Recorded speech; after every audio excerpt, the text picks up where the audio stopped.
Indus Valley Civilization. Unsolved mysteries of the ancients in the vast expanse of the Indian subcontinent, where the Indus River and its tributaries carve their way through the fertile plains of modern-day Pakistan and northwest India, lies the remains of one of the most enigmatic civilizations in human history, known as the Indus Valley Civilization, IVC, or sometimes the Harappan Civilization, named after the first excavated site of Harappa. This ancient society flourished between approximately 3300 BCE and 1300 BCE, spanning an area larger than the contemporary civilizations of Mesopotamia and Egypt combined. At its peak, the IVC boasted hundreds of urban centers, from the sprawling metropolises of Mohenjo-Daro and Harappa to smaller, specialized settlements, all connected by a sophisticated network of trade, governance, and cultural exchange. Yet, for all its apparent sophistication, evidenced by advanced urban planning, complex drainage systems, standardized weights and measures, and intricate craftwork, the Indus Valley Civilization remains shrouded in mystery, unlike the Egyptians, who left behind hieroglyphs and monumental tombs, or the Mesopotamians, whose cuneiform tablets detail their laws, myths, and daily lives. The IVC has yielded no deciphered written records, no clear evidence of a royal class or centralized monarchy, and no definitive explanation for its sudden and catastrophic decline. For over a century, archaeologists, linguists, historians, and scientists have labored to unlock the secrets of this civilization. Yet, many of its most fundamental aspects remain unresolved. This work delves into the depths of the Indus Valley Civilization, exploring its rise, its remarkable achievements, the countless mysteries that surround it, and the ongoing efforts to unravel the enigma of a society that vanished without a trace, leaving only fragments of its existence to puzzle future generations. To understand the mystery of the Indus Valley Civilization, we must first situate it within its geographical and chronological context. The IVC emerged in the Indus River Basin, a region defined by the Indus River and its major tributaries, including the Jhelum, Chenab, Ravi, Beas, and Sutlej. This area, often referred to as the Indus Basin, encompasses parts of modern-day Pakistan, Sindh, Punjab, Balochistan, northwest India, Gujarat, Rajasthan, Haryana, Punjab, and small portions of Afghanistan and Iran. The geography of this region played a pivotal role in the development of the civilization. The fertile alluvial plains formed by the Indus and its tributaries provided ideal conditions for agriculture, while the river itself served as a vital transportation route for trade and communication. The Indus Valley is also bordered by natural barriers: the Himalayas to the north, the Hindu Kush to the northwest, and the Thar Desert to the east, which offered some protection from external invasions, allowing the civilization to develop relatively undisturbed for millennia. Chronologically, the Indus Valley civilization is divided into 3 distinct phases, each marked by significant cultural and technological developments. The early Harappan phase, 3,300–2,600 BCE. The mature Harappan phase, 2,600–1900 BCE. And the late Harappan phase, 1900–1300 BCE. The early Harappan phase was a period of experimentation and growth, during which small agricultural communities began to settle in the Indus basin, develop pottery, and engage in simple trade networks. This phase saw the emergence of early urban centers, such as Meagar in present-day Balochistan, Pakistan, which dates back to 7000 BCE and is considered one of the earliest agricultural settlements in South Asia. Meagar provides crucial insights into the origins of the IVC, as it shows a gradual transition from a nomadic, hunter-gatherer lifestyle to a settled agricultural society, with evidence of domestication of wheat, barley, and animals like cattle, sheep, and goats. By the end of the early Harappan phase, these small settlements had grown into more complex urban centers with rudimentary planning, brick construction, and specialized craft production. The mature Harappan phase, often regarded as the golden age of the Indus Valley civilization, saw the full flowering of its urban culture.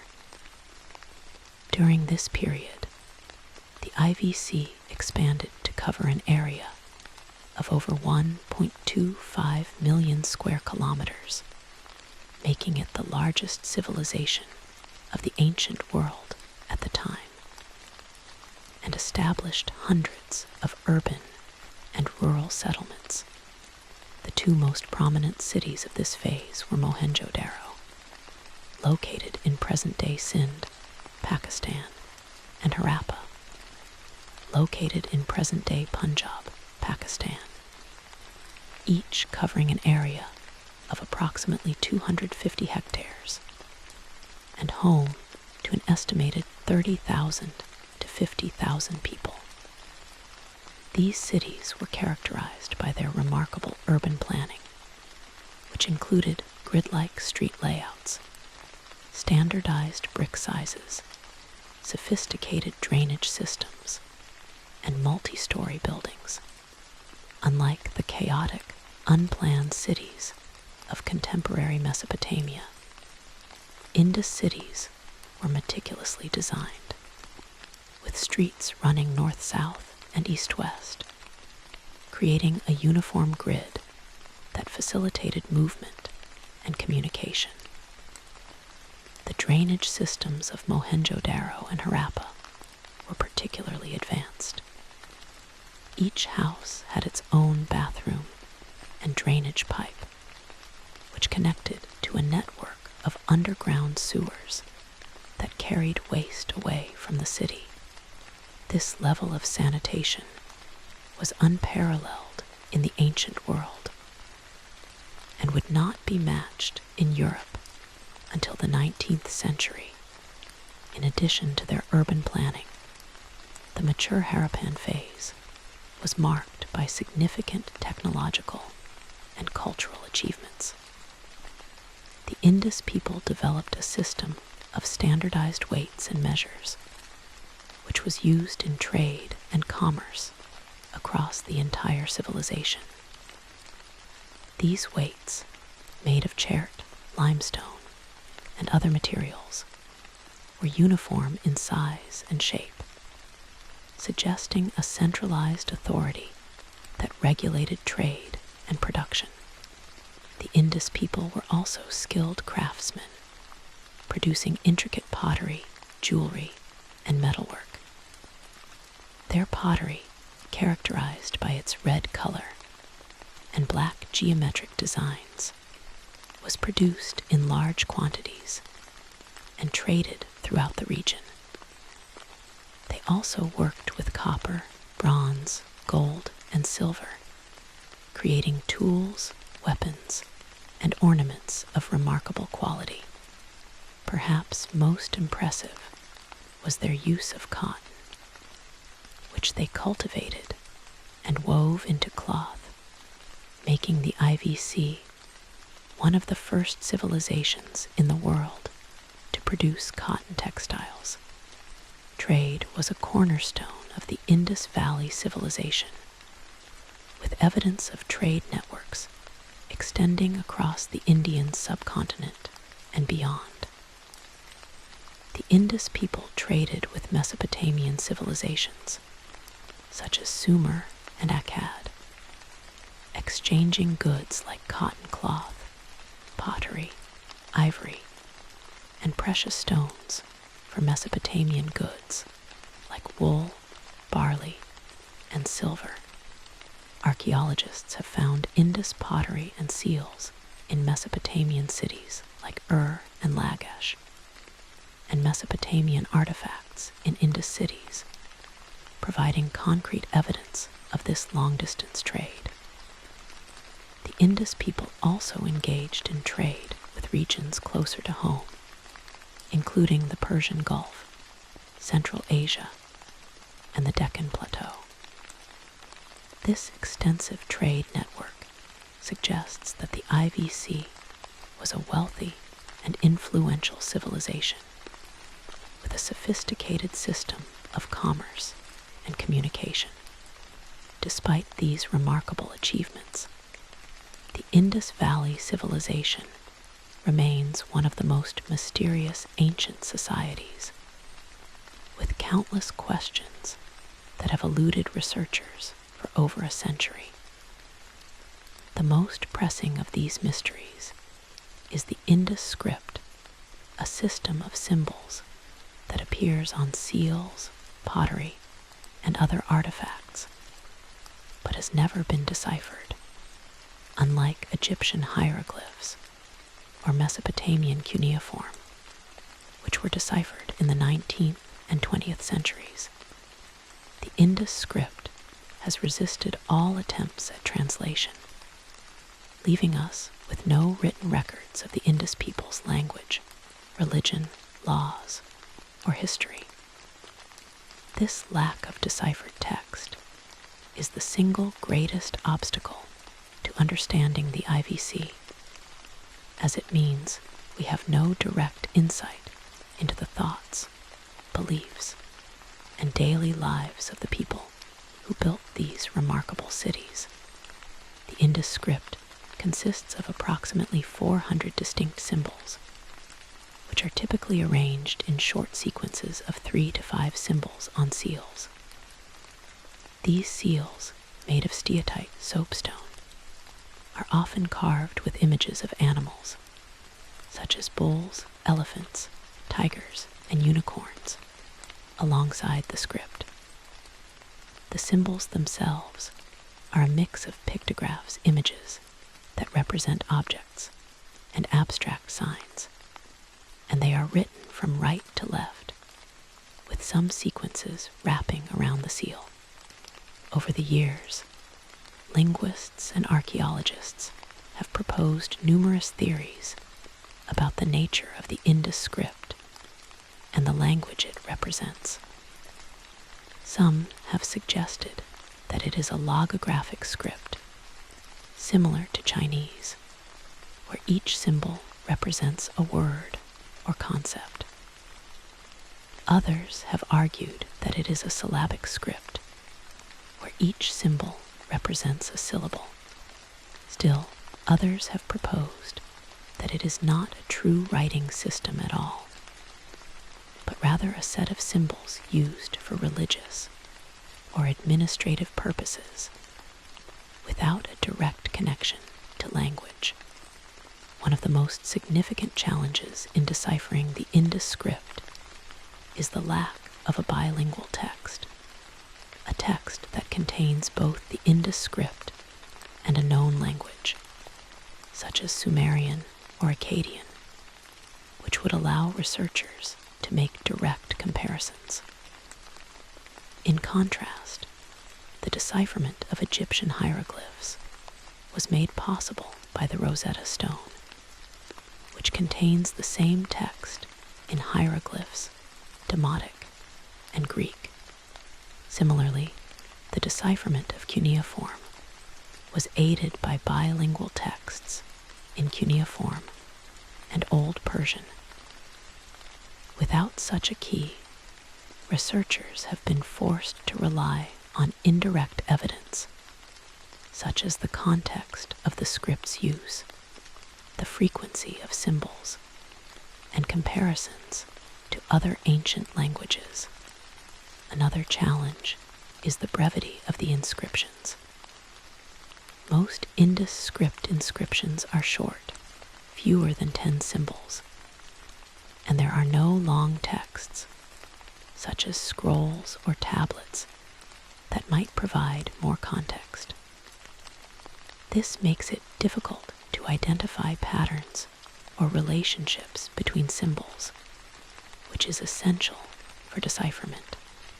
Additionally, the Indus script appears to have been used primarily on seals, which were likely used for administrative purposes, such as marking property or goods, rather than for recording history, myths, or laws. This means that even if the script were deciphered, it might not provide the detailed insights into the Indus civilization that we have from other ancient texts.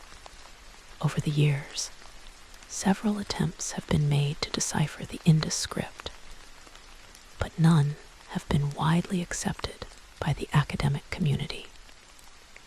In the 1920s and 1930s, the British archaeologist Sir John Marshall, who led the excavations at Mohenjo-Daro and Harappa, proposed that the Indus script was related to the Dravidian languages, which are spoken in southern India today. This theory was supported by the fact that many Dravidian languages have a long history in South Asia, and some of the Indus symbols resemble Dravidian script characters. However, subsequent research has cast doubt on this theory, as there is no direct evidence linking the Indus script to Dravidian languages. In the 1960s, the Russian linguist Yuri Norizov proposed that the Indus script was a logosyllabic script, similar to Egyptian hieroglyphs, and attempted to decipher it using statistical analysis. Norizov's work was groundbreaking, but his interpretations were not widely accepted, as they relied on unproven assumptions about the language and the script. More recently, in the 21st century, researchers have used computer algorithms and machine learning to analyze the Indus script, looking for patterns in the arrangement of symbols. These studies have suggested that the script is likely a writing system, rather than a set of non-linguistic symbols, but they have not yet led to a successful decipherment. The inability to decipher the Indus script has had far-reaching consequences for our understanding of the IVC. Without written records, we cannot know the name of the Indus people, their political system, their religious beliefs, or their social structure. We cannot read their laws, their myths, or their poetry. We cannot even be certain of the language they spoke, although most scholars believe it was either a Dravidian language or an early Indo-European language, or perhaps a language unrelated to any modern language. This lack of information has allowed for countless theories and speculations about the Indus civilization, but it has also left us with a fundamental gap in our knowledge of ancient South Asian history. Another major mystery surrounding the Indus Valley civilization is its political structure. Unlike Mesopotamia and Egypt, which were ruled by powerful kings and empires, there is no clear evidence of a centralized monarchy or a ruling class in the IVC. There are no royal tombs, no palaces, no statues of kings or rulers, and no inscriptions that mention a leader or a ruling dynasty. This has led scholars to propose a variety of theories about the political organization of the Indus civilization. Some have suggested that the IVC was a decentralized civilization, consisting of a network of independent city-states, each governed by a local council or elite group. Others have argued that there was a single, centralized authority that controlled all the Indus cities, but that this authority was not based on a monarchy, but rather on a religious or administrative elite. The evidence for a decentralized political structure is strong. The Indus cities, while sharing many common features, such as grid-like street layouts, standardized brick sizes, and drainage systems, also have unique characteristics that suggest they were independent. For example, Mohenjo-Daro and Harappa, while both large urban centers, have different layouts and architectural features.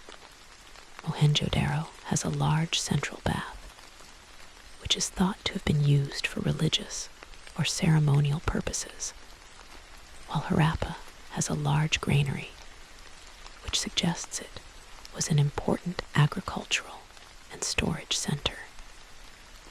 Additionally, the Indus script has no symbols that can be clearly identified as representing a king or ruler, and there are no inscriptions that mention a centralized government or a royal family. On the other hand, the presence of standardized weights and measures, uniform brick sizes, and a common script across the entire civilization suggests some level of centralization.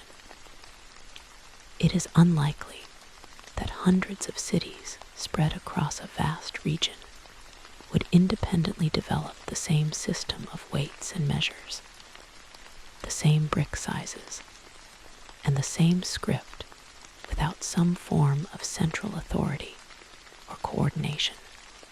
This has led some scholars to propose that the IVC was governed by a single, centralized state, perhaps led by a religious elite or a council of elders, rather than a king. This central authority would have been responsible for regulating trade, standardizing production, and maintaining the infrastructure of the cities. The lack of clear evidence for a political structure is further complicated by the absence of defensive structures in Indus cities.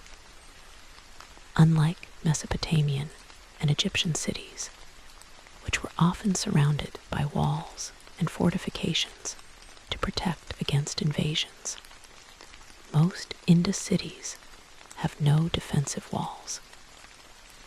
Mohenjo-Daro, for example, has a large wall surrounding the city, but this wall is thought to have been used for flood protection rather than defense. Harappa also has a wall, but it is relatively small and not designed for military defense.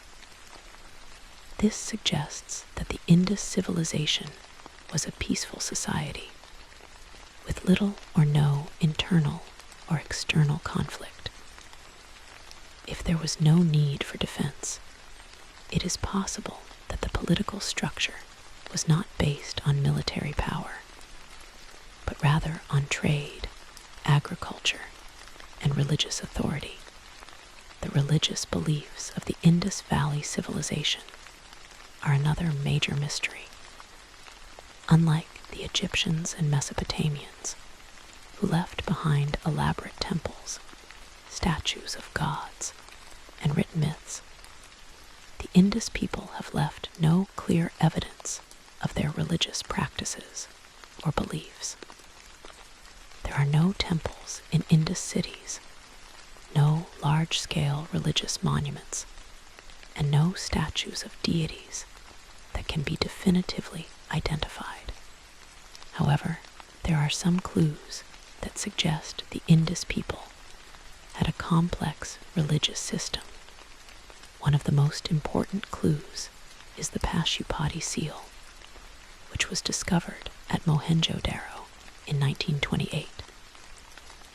This seal depicts a seated figure with 3 faces, wearing a headdress with horns, and surrounded by animals, including a bull, an elephant, a tiger, and a rhinoceros. The figure is often interpreted as a proto-Shiva, the Hindu god of destruction and creation, who is often depicted with multiple faces and surrounded by animals.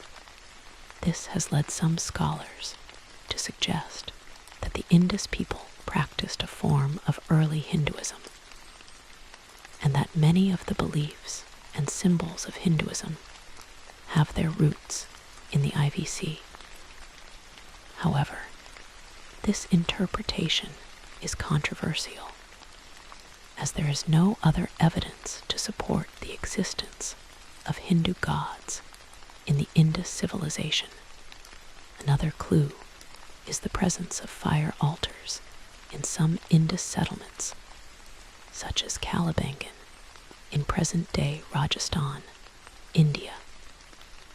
These altars are thought to have been used for religious rituals involving fire, which is a common element in many ancient religions.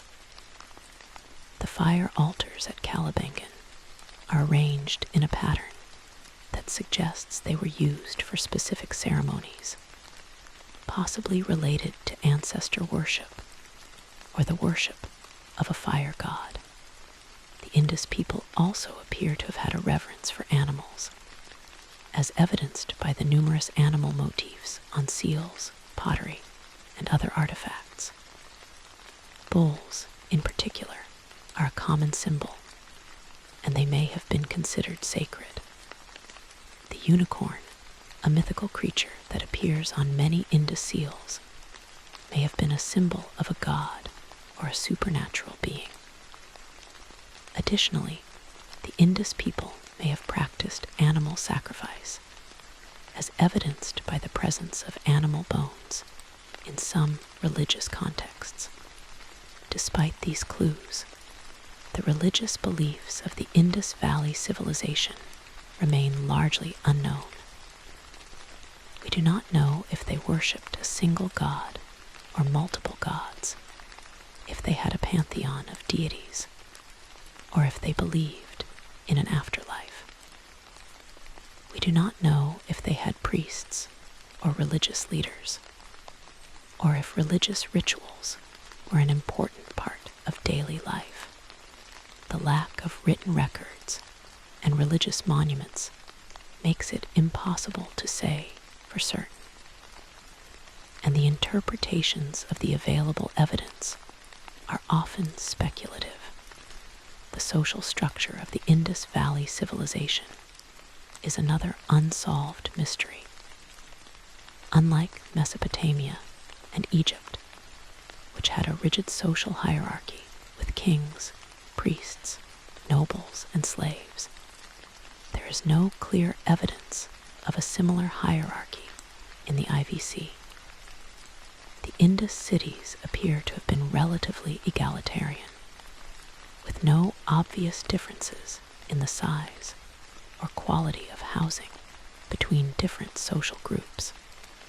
Most houses in Mohenjo-Daro and Harappa are similar in size and design, with multiple rooms, a bathroom, and a courtyard.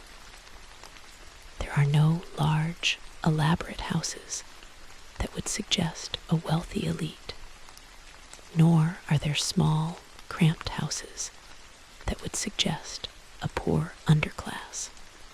This egalitarianism is also reflected in the burial practices of the Indus people. Unlike the Egyptians, who buried their pharaohs in elaborate tombs filled with treasures, the Indus people were buried in simple graves, with few or no grave goods. The graves are typically small, rectangular pits, and the bodies are buried in a crouched position. There are no differences in the burial practices between different individuals, suggesting that there was no social hierarchy based on wealth or status. This has led scholars to propose that the Indus civilization was a relatively classless society, with all members having equal access to resources and opportunities. However, some evidence suggests that there may have been a small elite group. For example, some seals have been found in certain areas of the cities, which may have been used by administrators or merchants to mark property or goods. Additionally, some craft workshops appear to have been larger and more specialized than others, suggesting that some individuals may have had more wealth or influence than others. However, this evidence is limited, and it is not clear if these individuals constituted a distinct social class, or if they were simply skilled craftsmen or administrators. The economic system of the Indus Valley civilization is also a mystery. While we know that the Indus people engaged in extensive trade, both within the region and with other civilizations, we do not know how their economy was organized. We do not know if they used money or if they relied on a barter system. We do not know how agricultural production was organized, or if there was a centralized system of food storage and distribution. We also do not know the role of craft production in the economy, or how craftsmen were compensated for their work. The presence of standardized weights and measures suggests that there was some form of economic regulation, but we do not know who was responsible for this regulation. The large granaries found in Harappa and other Indus cities suggest that there was a system of food storage, but we do not know if this food was distributed to the population, or if it was used for trade or religious purposes. The extensive trade networks suggest that the Indus economy was highly specialized, with different regions producing different goods. But we do not know how this specialization was organized or coordinated.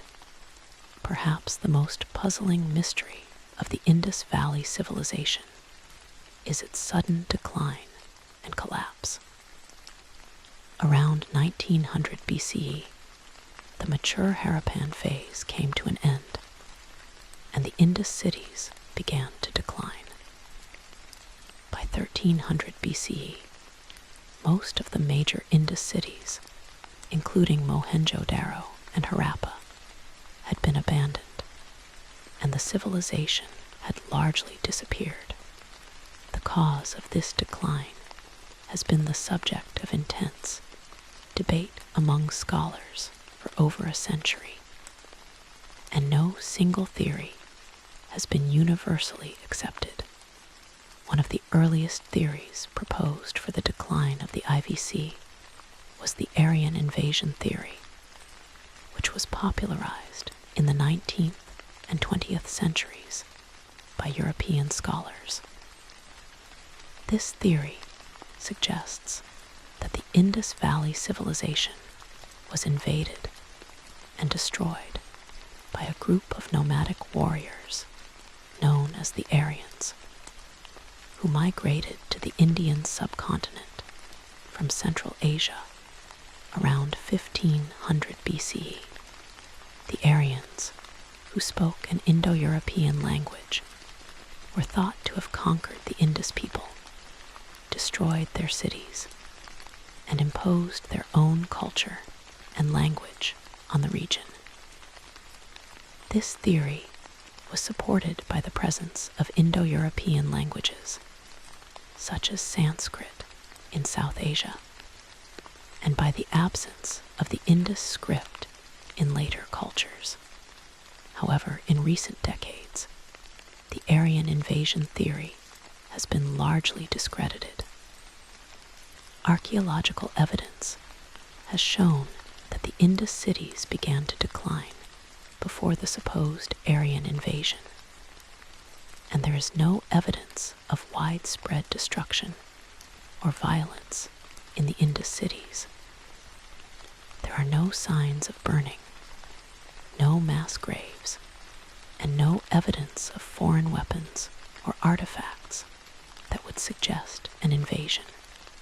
Additionally, genetic studies have shown that there was no large-scale migration of people from Central Asia to the Indian subcontinent around 1500 BCE, which would be expected if the Aryan invasion theory were true.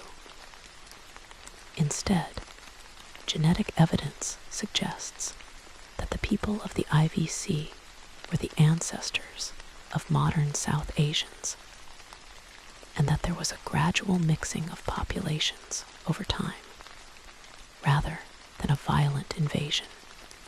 Another theory for the decline of the IVC is climate change. The Indus Valley civilization was heavily dependent on agriculture, which relied on the annual floods of the Indus River to fertilize the soil. Around 1900 BCE, there was a period of climate change, which led to a decrease in rainfall and a shift in the course of the Indus River. This would have caused droughts, crop failures, and food shortages, which would have put immense pressure on the Indus cities. As the climate became drier, the Indus River may have changed course, leaving some cities without access to water. This would have forced the Indus people to abandon their cities and migrate to other regions where water and fertile land were more abundant. Evidence for climate change comes from geological studies, which have shown that there was a period of aridification, drying in the Indus basin around 1900 BCE. This aridification would have reduced the flow of the Indus River and its tributaries, making agriculture more difficult. Additionally, pollen analysis has shown that the vegetation in the region changed during this period, with grasslands replacing forests, which suggests a drier climate. This theory is supported by the fact that many Indus cities were built on the banks of the Indus River and its tributaries, and would have been vulnerable to changes in the river's course or flow. A third theory is that the Indus Valley civilization declined due to environmental degradation. The Indus people relied heavily on wood for fuel and construction, and over time, they may have deforested large areas of the region, This deforestation would have led to soil erosion, which would have reduced the fertility of the land and made agriculture more difficult. Additionally, the extensive use of irrigation systems may have led to salinization of the soil, which would have also reduced crop yields. As the environment degraded, the Indus people would have been unable to sustain their large urban populations, leading to the decline of the cities. Evidence for environmental degradation comes from archaeological studies of Indus settlements, which have found large amounts of wood ash and charcoal, suggesting extensive deforestation. Additionally, soil samples from Indus agricultural areas have shown signs of salinization, which would have been caused by over-irrigation. This theory is particularly compelling because it explains why the decline was gradual rather than sudden, as the environment degraded over time. A fourth theory is that the Indus Valley civilization declined due to internal conflict or social unrest. Without a centralized political authority, the Indus cities may have been vulnerable to internal divisions and conflicts. As resources became scarce due to climate change or environmental degradation, different groups within the cities may have competed for resources, leading to social unrest and the breakdown of order. This could have led to the abandonment of the cities as people fled to smaller, more sustainable settlements. However, there is little direct evidence to support this theory. There are no signs of violence or conflict in the Indus cities, and no evidence of social unrest, such as burned buildings or mass graves. Additionally, the Indus people appear to have been a peaceful society with no defensive structures, which suggests that internal conflict was not a major issue. It is likely that the decline of the Indus Valley civilization was caused by a combination of factors rather than a single cause. Climate change, environmental degradation, and possibly internal or external pressures may have all played a role in the collapse of the civilization. For example, climate change may have caused droughts and crop failures, which led to food shortages. This, in turn, may have led to environmental degradation, as the Indus people overexploited natural resources to survive. Finally, these pressures may have led to social unrest and the abandonment of the cities. After the decline of the mature Harappan phase, the Indus Valley civilization entered the late Harappan phase, 1900–1300 BCE. During this period, the large urban centers were abandoned, and the Indus people moved to smaller, rural settlements. The late Harappan phase is characterized by a decline in urban planning, a decrease in the use of the Indus script, and a simplification of craft production. By 1300 BCE, the Indus script had disappeared, and the Indus Valley civilization had largely merged with other cultures in the region. The legacy of the IVC, however, lived on, as many of its technological and cultural achievements were adopted by later civilizations in South Asia, such as the Vedic civilization. The rediscovery of the Indus Valley civilization in the 19th century marked the beginning of a new era in archaeological research in South Asia.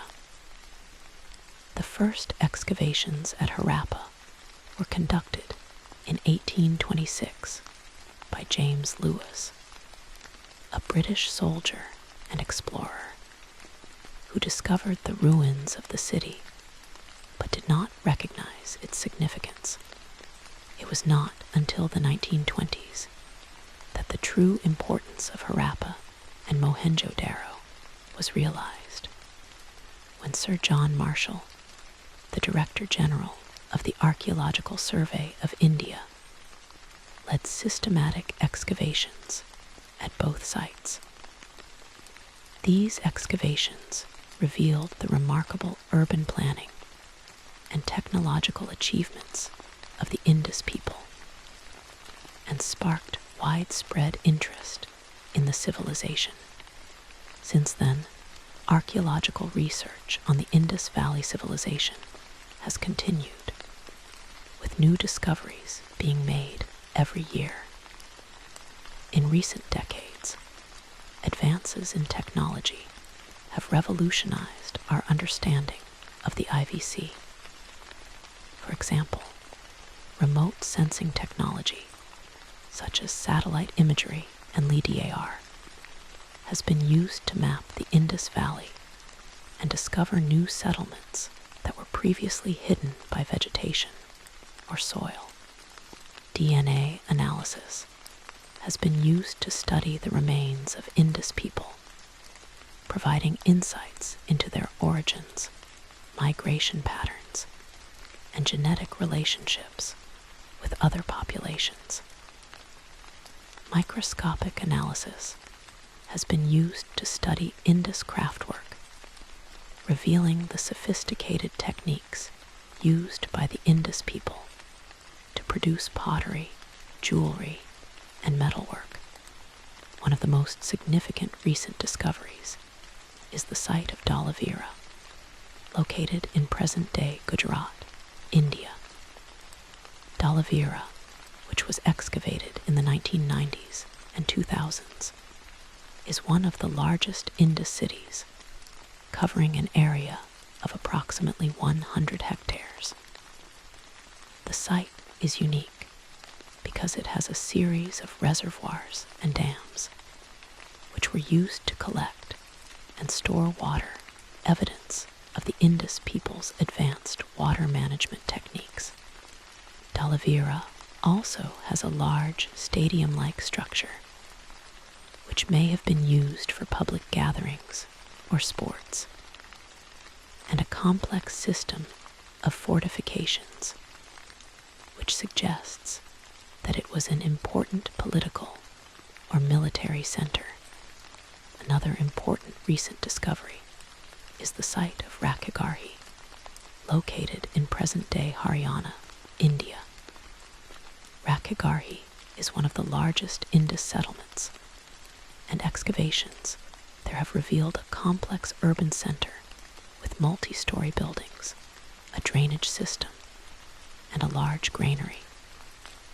DNA analysis of human remains from Rakhigarhi has shown that the Indus people were genetically distinct from other ancient populations, and that they were the ancestors of modern South Asians. This research has helped to dispel the Aryan invasion theory and has provided new insights into the origins of the Indus Valley civilization. Despite these advances, many mysteries of the Indus Valley civilization remain unsolved. The decipherment of the Indus script remains the most pressing challenge, as it would unlock a wealth of information about the Indus people's language, religion, and history. Without a deciphered script, we can only speculate about many aspects of the IVC. However, researchers are continuing to use new technologies and methods to analyze the script, and there is hope that it will one day be deciphered. Another unsolved mystery is the exact purpose of the Indus cities. While we know that they were urban centers with advanced infrastructure, We do not know what their primary function was. Were they administrative centers, religious centers, trade hubs, or something else? The large granaries suggest that they were important for agricultural storage, but the presence of craft workshops and trade goods suggests that they were also important for trade and production. The central bath at Mohenjo-Daro suggests that religion played an important role, but the lack of temples makes it difficult to say for certain. The role of women in the Indus Valley civilization is another unsolved mystery. There is no evidence of gender inequality in the Indus cities, as women's graves are similar to men's graves, with similar grave goods. This suggests that women may have had equal status to men in Indus society.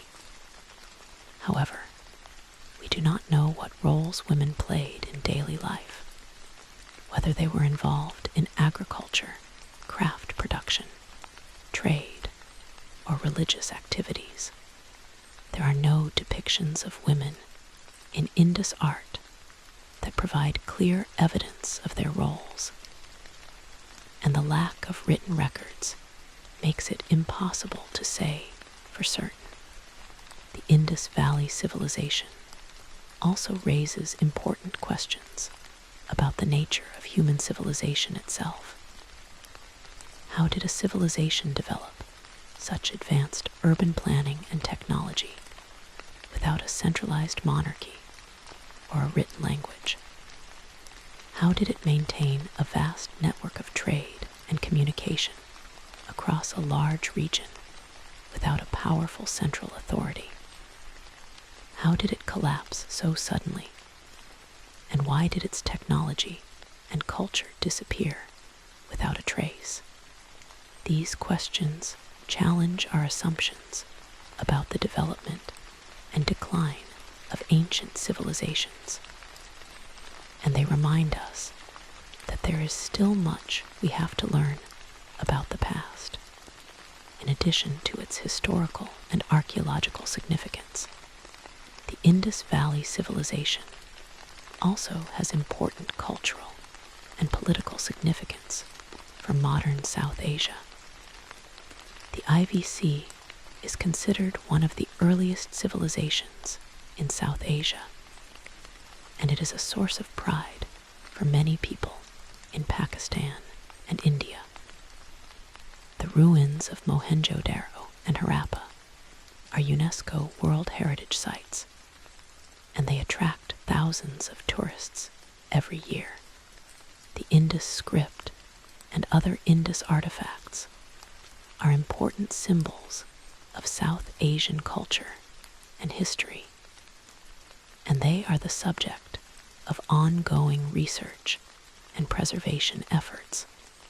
Preserving the remains of the Indus Valley civilization is a major challenge, as many of the sites are threatened by human activity, such as urbanization, agriculture, and looting.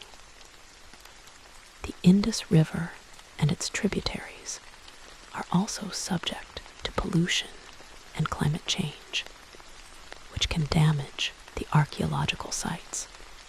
In recent years, the governments of Pakistan and India have taken steps to protect the Indus sites, including establishing protected areas, conducting conservation work, and promoting responsible tourism. However, more needs to be done to ensure that these important historical sites are preserved for future generations. The study of the Indus Valley civilization is also important for our understanding of global history. The IVC was one of the three great civilizations of the ancient world, along with Mesopotamia and Egypt, and it played a crucial role in the development of human civilization. Its advanced urban planning, technology, and trade networks influenced later civilizations in South Asia and beyond. By studying the IVC, we can gain insights into the origins of urbanization, agriculture, and trade. And we can better understand the factors that contribute to the rise and fall of civilizations. In conclusion, the Indus Valley civilization is one of the most enigmatic and fascinating civilizations in human history. Its remarkable achievements in urban planning, technology, and trade are a testament to the ingenuity and skill of the Indus people. Yet, its most fundamental aspects, its language, its political structure, its religious beliefs, and its decline remain unsolved mysteries. For over a century, researchers have labored to unlock the secrets of this civilization. And while progress has been made, many questions remain. The decipherment of the Indus script, the discovery of new archaeological sites, and the use of new technologies will continue to shed light on the Indus Valley civilization. But it is likely that some mysteries will never be fully solved. Yet it is this mystery that makes the Indus Valley civilization so compelling. It reminds us that the past is full of surprises, and that there is still much we have to learn about our human history. The Indus Valley civilization may have vanished over 3,000 years ago, but its legacy lives on, challenging us to explore, question, and imagine the lives of the people who built these remarkable cities and left behind one of the greatest mysteries of the ancient world. To further explore the mysteries of the Indus Valley civilization, it is essential to examine the archaeological evidence in greater detail. The ruins of Mohenjo-daro and Harappa provide a wealth of information about the daily lives of the Indus people. But there are many other smaller sites that also offer valuable insights. For example, the site of Lothal, located in present-day Gujarat, India, is a small port city that was an important center of trade with the Persian Gulf. Lothal has a dockyard, which is thought to have been used for loading and unloading ships, and a series of warehouses, which were used for storing trade goods. This site provides evidence of the Indus people's maritime trade capabilities and their ability to construct complex infrastructure.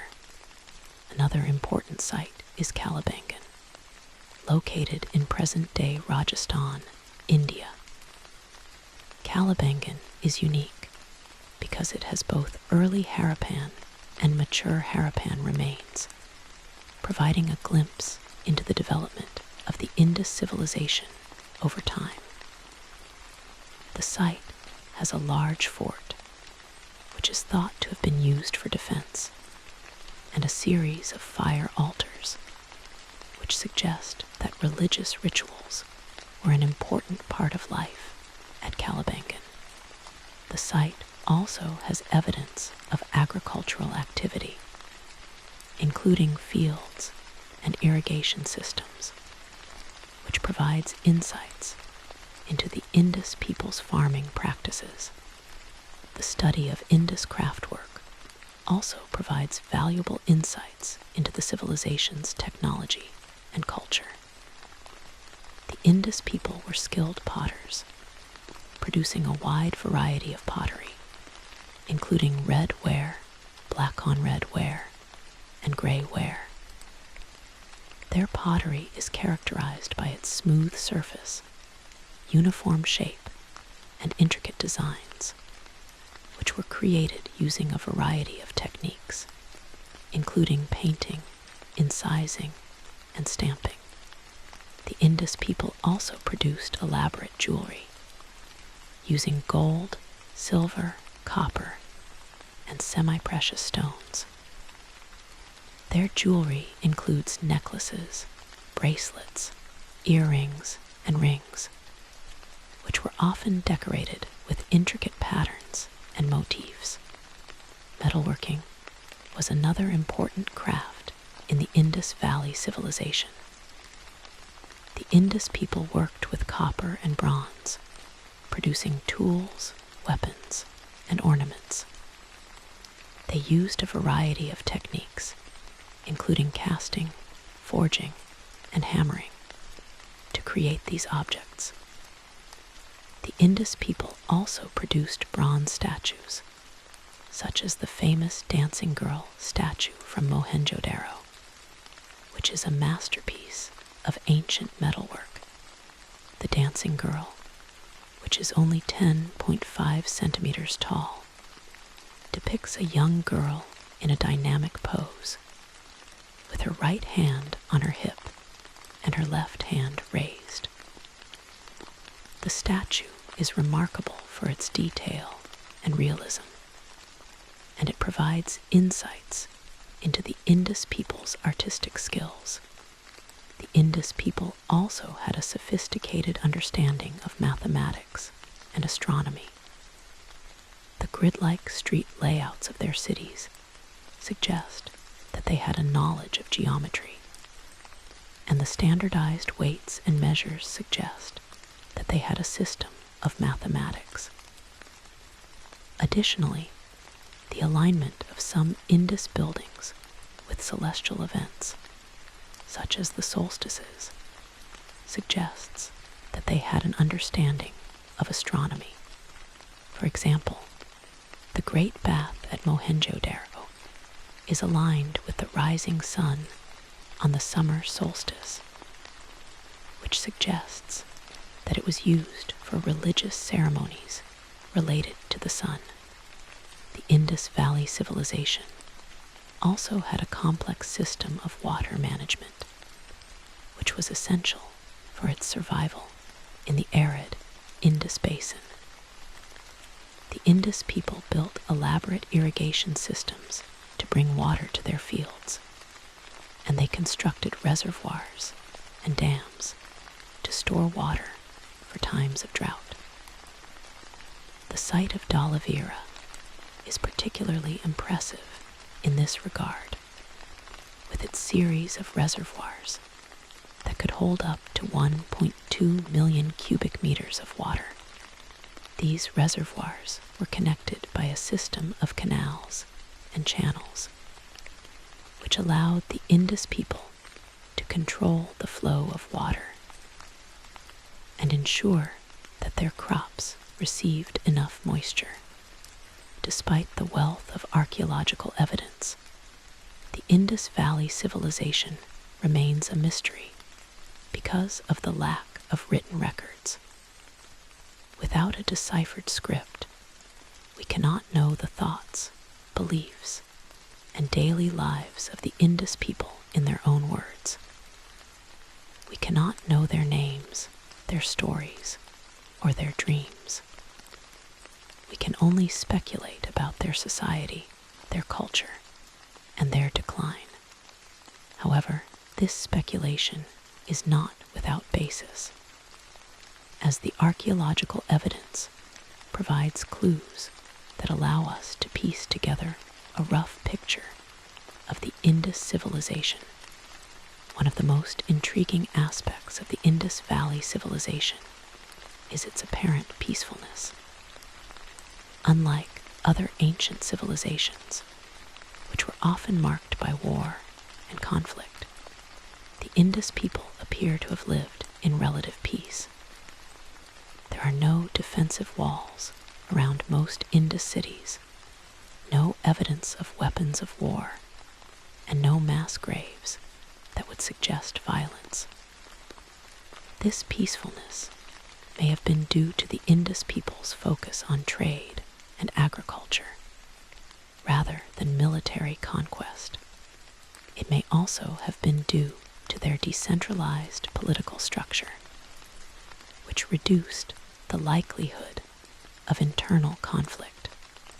The Indus Valley civilization also challenges our assumptions about the development of civilization.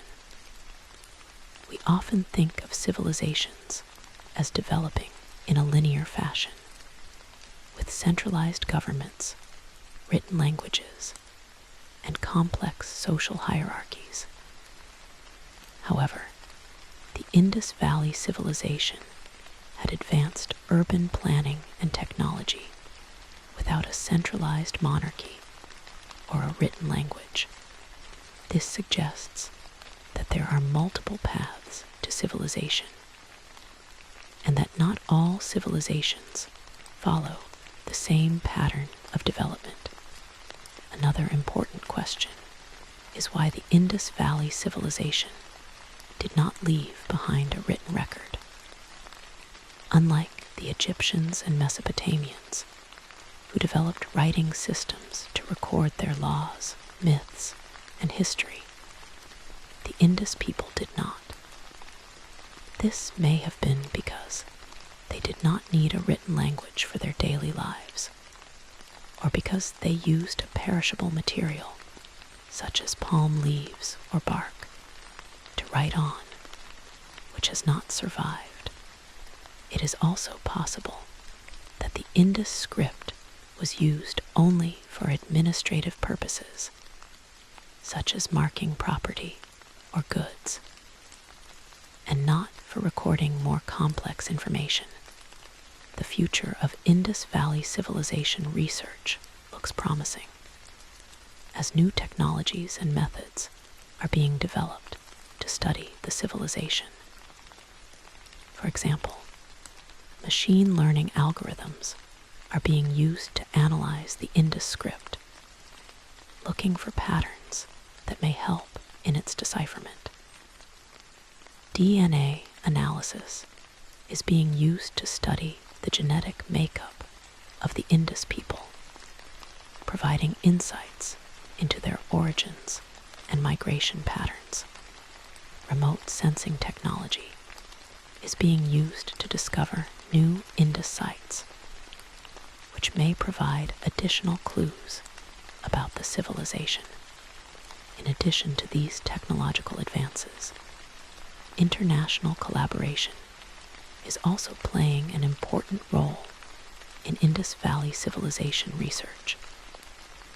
Archaeologists from Pakistan, India, and other countries are working together to excavate and study Indus sites, sharing their knowledge and expertise.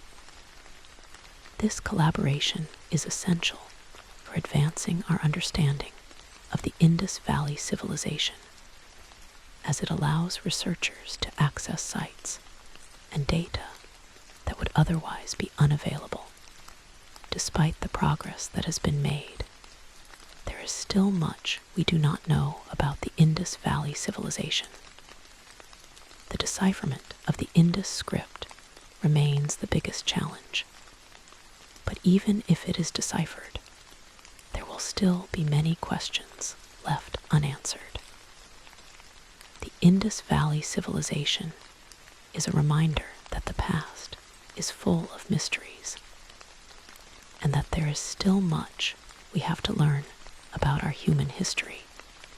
It is a testament to the ingenuity and skill of the Indus people, who built a remarkable civilization in a harsh environment, and whose legacy continues to fascinate and inspire us today. To fully appreciate the mystery of the Indus Valley civilization, it is important to compare it to other ancient civilizations. The Mesopotamian and Egyptian civilizations, for example, left behind elaborate tombs, temples, and written records, which provide detailed insights into their societies. In contrast, the Indus Valley civilization left behind only ruins and an undeciphered script, which which makes it difficult to understand. However, this lack of information also makes the Indus Valley civilization more intriguing, as it invites us to use our imagination to fill in the gaps. The Indus Valley civilization also has important implications for our understanding of modern society. The Indus people's advanced urban planning, water management, and sanitation systems are still relevant today, as cities around the world struggle with issues such as overcrowding, pollution, and water scarcity. The Indus people's focus on trade and cooperation, rather than conflict, also provides a valuable lesson for modern society, which is often marked by division and strife. In the end, the Indus Valley civilization is more than just an ancient civilization. It is a mystery that has captured the imagination of people around the world. It is a reminder that there is still much we do not know about our past, and that the pursuit of knowledge is a never-ending journey. The Indus people may have vanished over 3,000 years ago, but their legacy lives on, challenging us to explore, question, and learn. As we continue to study the Indus Valley civilization, we may one day unlock its secrets. But until then, it will remain one of the greatest unsolved mysteries of the ancient world. To delve deeper into the technological achievements of the Indus Valley civilization, it is important to examine their construction techniques. The Indus people used standardized bricks, which were made of mud and baked in kilns. These bricks were uniform in size, with a ratio of 4:1, length, width, height, which made them easy to stack and assemble. The use of standardized bricks suggests that the Indus people had a sophisticated system of production and quality control, which was essential for building the large, multi-story structures found in Indus cities. The Indus people also used a variety of construction techniques to build their buildings. For example, they used load-bearing walls to support the weight of the upper floors, and they used wooden beams to reinforce the roofs. They also used a technique called corbelling to build arches and domes, which was a precursor to the more advanced arch-building techniques used by later civilizations. The Great Bath at Mohenjo-Daro is a prime example of the Indus people's construction skills, with its large, rectangular basin lined with bricks and waterproofed with bitumen. The drainage systems of the Indus cities are another example of their technological prowess. Each house had its own bathroom, which was connected to a small drain that led to a larger underground sewer. These sewers were lined with bricks and covered with stone slabs, and they carried waste away from the city to a dump outside the city walls. The drainage systems were designed to handle large amounts of water, such as during the annual monsoon season, and they were remarkably effective at keeping the cities clean and hygienic. The Indus people also had a sophisticated understanding of metallurgy. They were able to extract copper from ore, smelt it, and cast it into tools, weapons, and ornaments. They also used bronze, which is an alloy of copper and tin, to make more durable objects. The Indus people may have also used gold and silver, which were imported from other regions, to make jewelry and other luxury items.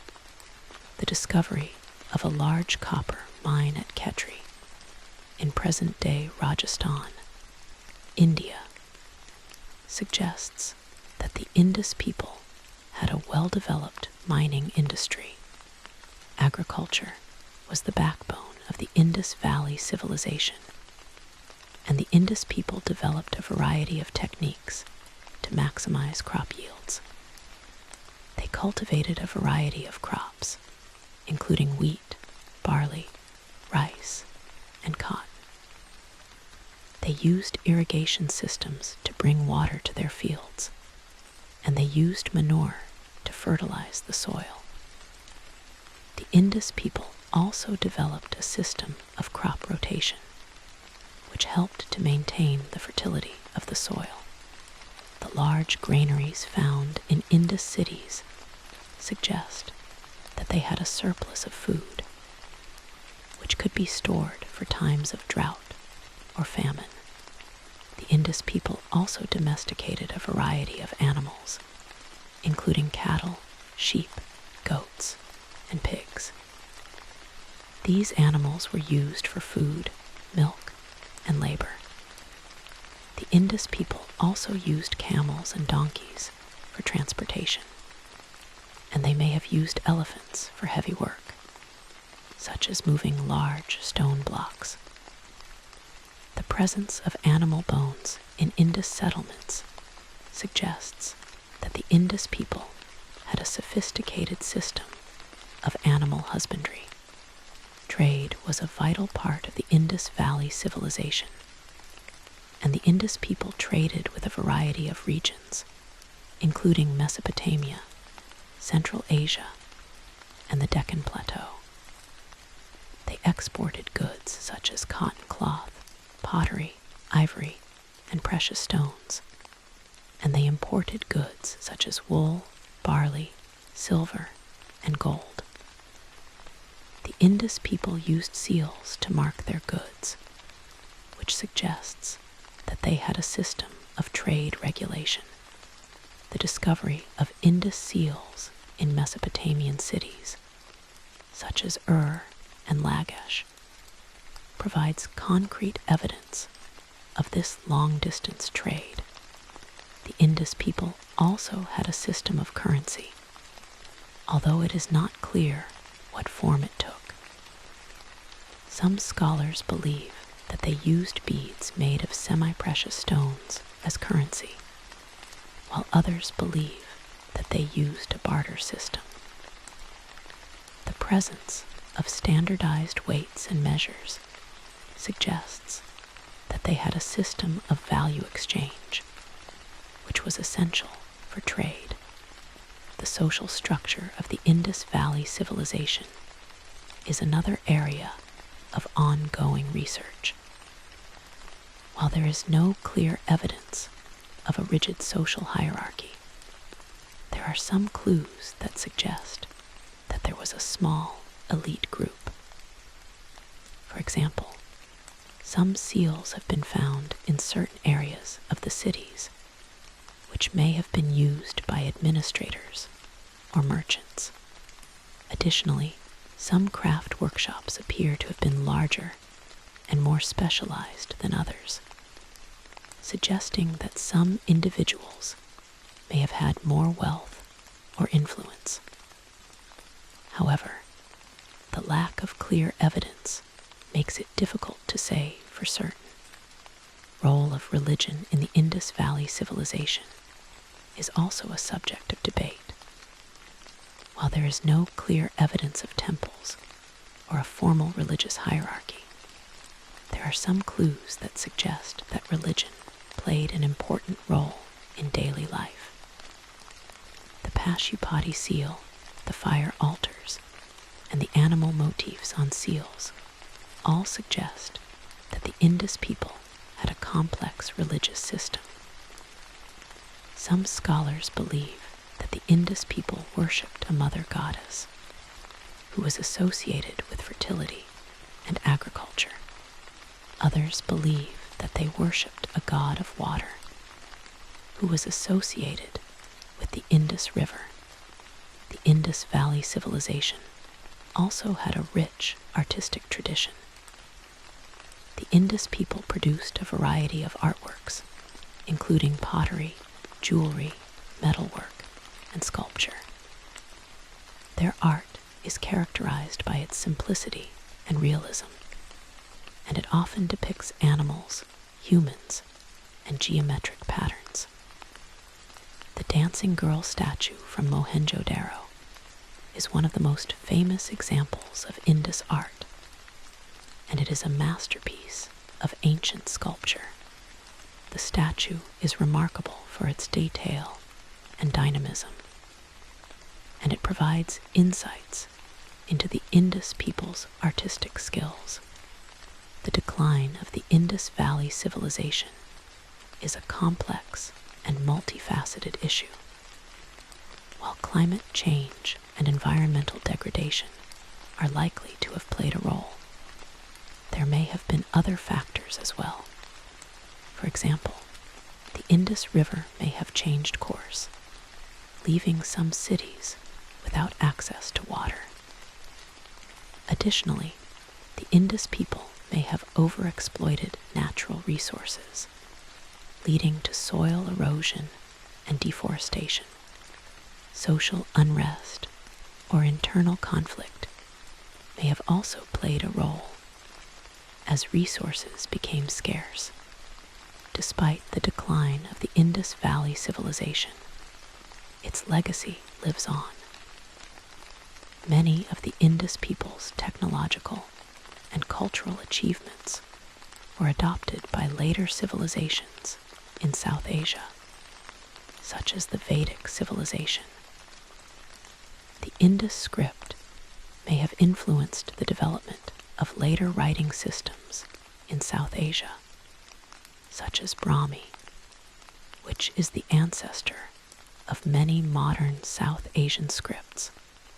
The Indus people's urban planning and water management techniques also influenced later civilizations, and they continue to be studied and admired today. In recent years, there has been a growing interest in the Indus Valley civilization among the general public. Books, documentaries, and exhibitions have been produced to raise awareness about this ancient civilization, and there is a growing movement to preserve and protect Indus sites. This interest is a testament to the enduring fascination of the Indus Valley civilization, and it is hoped that it will inspire future generations to study and learn about this remarkable ancient society. To summarize, the Indus Valley civilization is a remarkable ancient society that has fascinated researchers for over a century. Its advanced urban planning, technology, and trade networks are a testament to the ingenuity and skill of the Indus people. Yet, its most fundamental aspects remain unsolved mysteries: the decipherment of the Indus script, the discovery of new archaeological sites, and the use of new technologies will continue to shed light on the Indus Valley civilization. But it is likely that some mysteries will never be fully solved. However, it is this mystery that makes the Indus Valley civilization so compelling. It reminds us that the past is full of surprises, and that there is still much we have to learn about our human history. The Indus Valley civilization may have vanished over 3,000 years ago, but its legacy lives on, challenging us to explore, question, and imagine the lives of the people who built these remarkable cities and left behind one of the greatest mysteries of the ancient world, one of the most important aspects of the Indus Valley civilization that deserves further exploration is its system of governance.